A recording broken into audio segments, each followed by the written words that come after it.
I have never met anybody,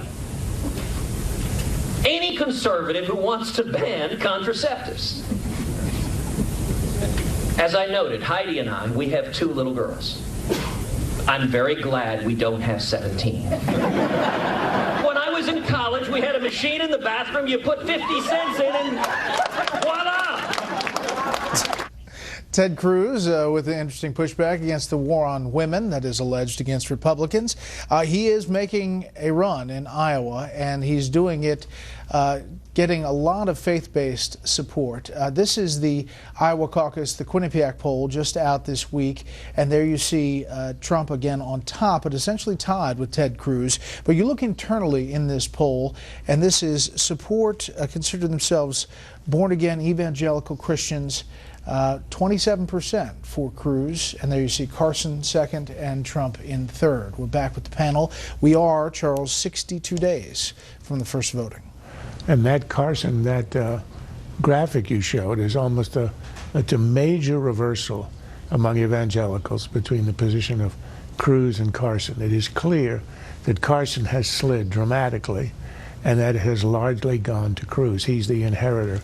I don't see any reason why the Carson slide will not continue.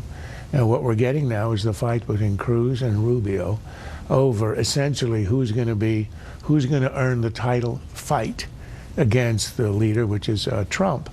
They're starting to fight a little early among themselves, but that they obviously see the winner of this undercard, Cruz versus Rubio, as the guy who will get to go into the finals.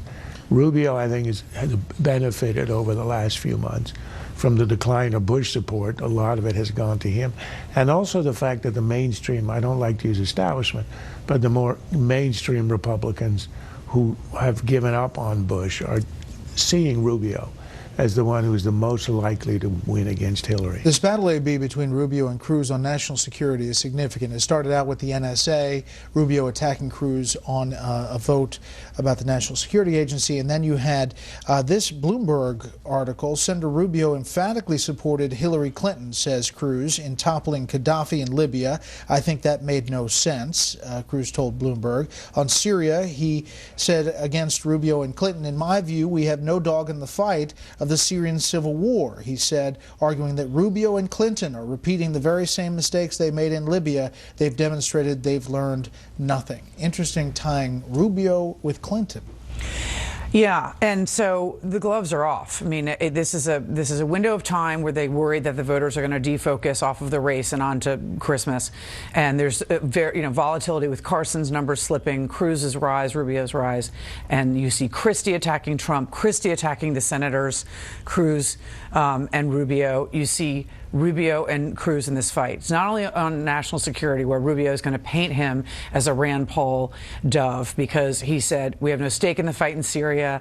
Basically, we would have been fine with Gaddafi, and with and the same in Egypt. That the push by people like Clinton led us to the Muslim Brotherhood. So that is something that Rubio is going to take advantage of. The other thing is Ted Cruz is going to be under enormous pressure on immigration, and Rubio has been leading that.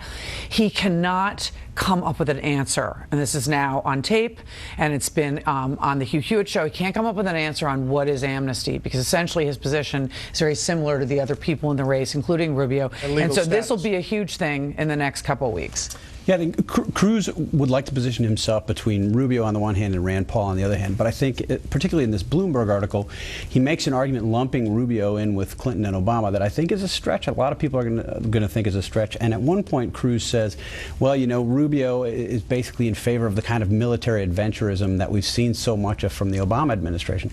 I don't think that's the main conservative critique of the Obama administration. The main critique is that we haven't projected American power. We certainly haven't used it. I'd say Libya, maybe Syria are exceptions to that, but that's a risky argument for Cruz to make. He's going to have to make it in a more nuanced way going forward.